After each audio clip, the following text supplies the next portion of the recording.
and we want to do that because if these mice touched anything, we want that bacteria gone.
Also, a little side note, the NSX's steering wheel was covered in hand grease, so whoever drove this car and owned it before build most likely rarely or never cleaned the steering wheel.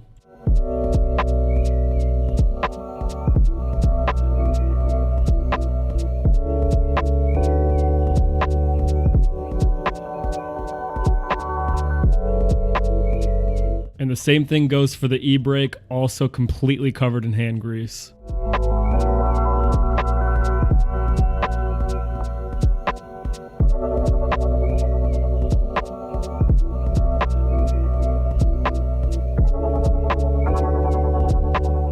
And now for the trunk, and boy, let me tell you guys, like I mentioned earlier, as soon as Mike used the Tornador in here, Dane's entire shop smelled like rat pee, and it was the most disgusting thing I've ever smelled in my life. All of us had to have respirators on for pretty much the next hour of the detail while his shop aired out.